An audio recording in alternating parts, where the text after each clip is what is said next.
Okay, good morning everyone. Welcome to my learning channel, Sir Fox Learning Channel. At kung bago ka sa channel na ito, don't forget to click the subscription button at notification bell para updated ka sa mga susunod na videos. So this day, I would like to discuss to you module number 4 of Psychological First Aid about sources of strength. This module aims to encourage and to revisit your strength in order to support your self-efficacy, to deal with every situation you are facing or every difficulties you are facing.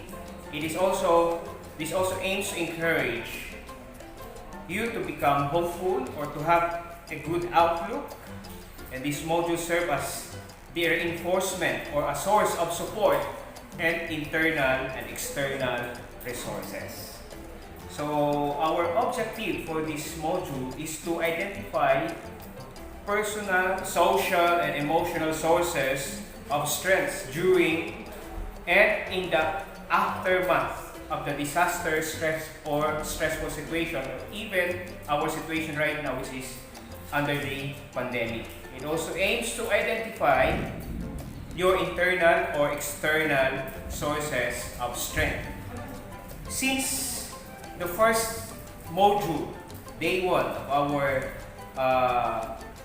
psychological first aid, we discussed normalizing our feelings, and I hope the activities you have done there helps you to normalize what you feel because of the situation we are facing right now. And we also talk about calming down and managing your feelings or stress. At the same time, last time we did some exercises on how to calm your emotions or your stress feels or your feels. And then last meeting we have also discussed or identify the different contact numbers which are necessary in case of emergency, which will help you in case na kailangan nyo ng tulong. Specifically, yung yung mga contact numbers sa mga organizations or groups sa ating barangay. Okay? This morning, we will do one activity lang for this module. Tinatawag pa itong ang saranggola at ako. Okay? So meron po tayo dito sa screen drawing of a kite or what we call as saranggola. Another name for this is gorillon or bulador. Among the Cebuanos, it is called panugbano or in Waray, manugbano. Okay? So from this kite shown in the screen, can you tell what makes it go up in the air?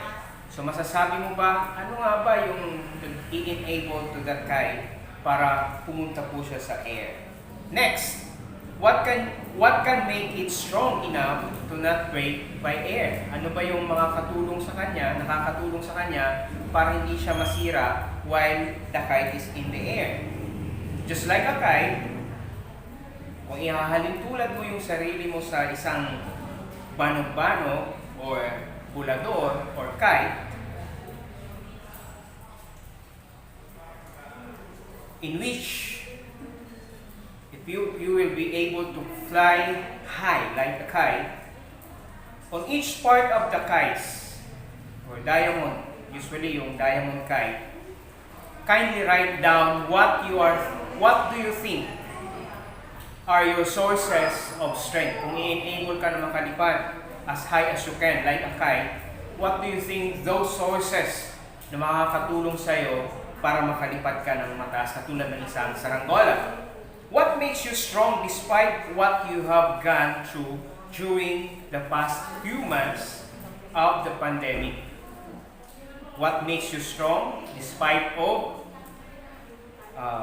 what we have gone through during this pandemic? Ano ba yung nagbibigay sa iyo ng lakas? An example would be ang pagiging matatag o buo ang loob, masiyahin, at may tiwala sa sarili. So, ikaw, ano ba yung nagbibigay sa'yo ng lakas ng loob para maging matatag upang malampasan ang pandemic na ito? Can you also identify what or who acts like the wind for you? Who provides you with support? Who are or what helps you soar? On the areas outside the kite, write down the names of these people or things that act like the wind for you. So, on your journal, guguhit po kayo ng saranggola. Dun sa saranggola na yan, ilalagay nyo yung mga taong nagbibigay sa'yo ng support para maging malakas, maging matatag sa pandemic na to. And then, take time to color your drawing. Iko-color mo rin yung drawing mo. And then below, write a brief explanation about your sources of strength and the people and things who act like the wind to help you fly soar. So, habang kino-color mo yung saranggolang iginuhit mo, lalagyan mo din sa ibaba ng explanation kung sino yung mga tao na yan na nandyan sa likod mo upang suportahan ka para makalipad ka katulad ng isang saranggola. Now, for your analysis, what have you realized about yourself after drawing the kite? So, anong na-realize mo? Habang ginuguhit mo yung saranggola at inalagyan ng color, anong na-realize mo? Ano yung realization na nabuo sa isip mo? How are you similar to the kite? And what are your strengths as a person? Ano ba yung strength mo? Dapat kasi as a person, alam po natin yung strength and weaknesses po natin para pag dumating po tayo sa isang sitwasyon na hindi po natin inaasahan, alam po natin kung paano tayo mag-move on. Okay?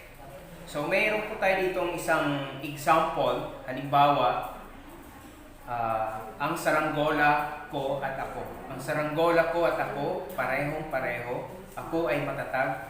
Ito po ay isang tula. I think elementary or sa high school. Yung tula na yan. Makikita po natin. Paghahalin tulad ng sumulat ng tula, at the same time, inihahalin tulad niya yung sarili niya sa saranggola. So ikaw, paano mo ba ihahalin tulad ang sarili mo sa isang saranggola? So that will serve as your reflection on the end part of your journal. Now, try to face a mirror. Basahin mo at i-recite mo loud yung isinulat mong sources mo ng strength. Okay? Nakaharap ka sa mirror at habang nakaharap ka sa mirror, babasahin mo yung mga isinulat mong sources mo ng strength. Bakit ka patuloy na nagiging matatag sa panahon na katulad ngayon na may pandemic. Again, as for me, Sir Fox, paano nga ba nagiging matatag si Sir Fox? As I always said, I can do all things through God who gives me strength. I entrust everything to Him.